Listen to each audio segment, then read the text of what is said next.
আরিফ বিন হাবিব খুব ফটর করেছিল।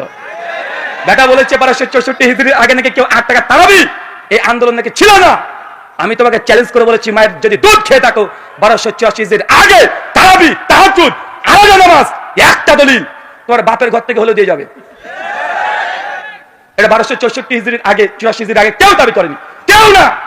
যদি বুকে দাম থাকে তারাবি না তাহাজ্জুদ একই নামাজ না ভিন্ন নামাজ, এই বহাসে আরিফ বিন হাবিব ওয়েলকাম, চলে আসো, রাজি আছি। তুমি আবার বলো না জানো যে জেনারেল, কারণ তুমি একাধিক আলোচনাতে বলেছো যে তুমি যে মসজিদে খুতবা দাও, যে মসজিদে আলোচনা করো, মাঝে মাঝে আহলে হাদিস ছেলেরা ছোকরারা নাকি গিয়ে বলতেন বা বলেন যে আপনারা কেন বুকের উপরে হাত, নাভি নিচে হাত বাঁধেন, বুকের উপরে হাত বাঁধা হাদিস নাকি সহিহ। তুমি নাকি বলে এক খুলে সব খুলে হাদিস থেকে বুঝিয়ে দাও। বেটা আমি আহলে হাদিস আসে একবার বুঝাতে। সূরাটা বিশুদ্ধভাবে পড়তে পারে না, কয় আপনার সাথে আমি বহস করতে চাই। একবার বুঝাতে আসো। তারাবি তাহাজ্জুদ এক নামাজ না ভিন্ন নামাজ।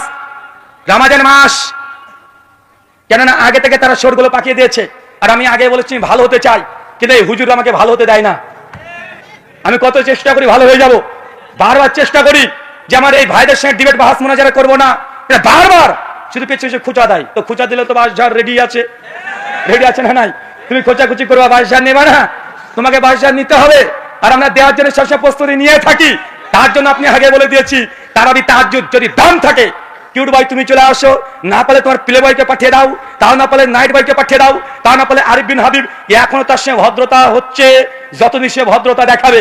তারপরে আরো যদি না হয়, তোমাদের কি জানো না, আমার একটা কি নাম যেটা, ও বাচ্চা ছেলে রফিকিকে তো 2017 সালে মালিকতলা মসজিদে সাইজ করে ছেড়ে দিয়েছি, বেচারা তারপর থেকে আর কথা বলে না। লুৎফর রহমান ফরাজি ও লিস্ট থেকে আউট হয়ে গেছে, ওকে মানে মঙ্গল করে খুঁজতে হবে, ওকে দেখাই যায় না, দেখা যায় আর তামিদুল মাওলা ও গায়েব, অদৃশ্য, ও বৃহস্পতি গ্রহে বসবাস করছে এখন। কিন্তু এখন মাঝে মধ্যে কিউট ভাই লাভ দিত, অনেকটা কমে গেছে, কিন্তু ইদানি ফেসবুকে আবার শুরু হয়ে গেছে। বড় শয়তানগুলোকে বেঁধে দেয় রামাজান আসে, ছোট শয়তান ওরা কিন্তু খুঁচাখুচি করবে, করে কি করে না। তাই আগে থেকে জানিয়ে দিলাম, पेटी का कुर्सी, कुर्सी का पेटी बांध लीजिए, रमजान आ रहा है, मौसम बिगड़ने वाला है। আপনি কোরআন নিয়ে কারোর সাথে বসলে কি করেন? সামনে একটা আইপ্যাড কি জানি নিয়ে বসে, আপনার ওই যে ল্যাপটপ ট্যাব নিয়ে বসে, বসার পরে একটার পরে আয়াত এবার দেখে বহস করতে চায়। বিন হাবিব আজকে আপনাদের সামনে বলছি, ওইটা নিয়ে না বইসা, এই যে এখানে আজকে আমি বসে রয়েছি, আপনি এখানে আসেন, আমি কোরআনের একের পর এক আয়াত বলি, আপনিও বলেন, তো দেখা যাবে কেমন আপনি আহলে কোরআন। সূরাটা বিশুদ্ধভাবে পড়তে পারে না, কয় আপনার সাথে আমি বহস করতে চাই। আমি কিন্তু বহস পারিও না, আমারও তো যোগ্যতাও নাই, সত্যি সত্যি। মুবাহিস তো আমাদের ফরাইজ হিসাব আবরার ভাই, ওনারা তো অনেক সময় বলে, কয় আমি বহস করতে চাই। সূরা ফাতিহা কি পারে না? শুদ্ধ পারে না।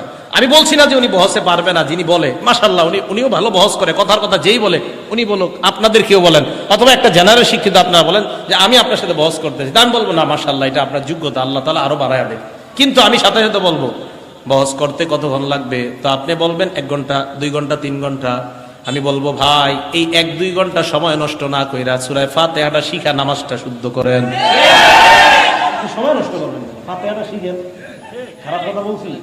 আমি কিন্তু বলি নাই যে আপনি বহসের যোগ্যতা রাখেন, আপনি বহসের যোগ্যতা রাখেন, এটা স্বীকার করছি।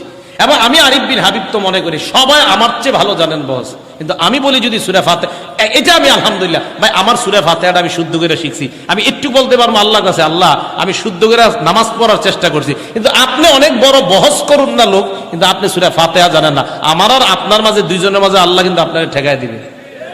আমি বলি কি, আপনি মানে আপনাদের একজন, যে কোনো একজন কয় কি ফরাইজ সাহেবের সাথে আমি বহস করুন, আরে ভাই বেচারা উনি আলেম, তা আপনি, আমি কিন্তু আপনারও বলছি না, আপনিও মাশাআল্লাহ মহা আলেম, ওনার চেয়ে বড় আলেম, কোনো সন্দেহ নেই।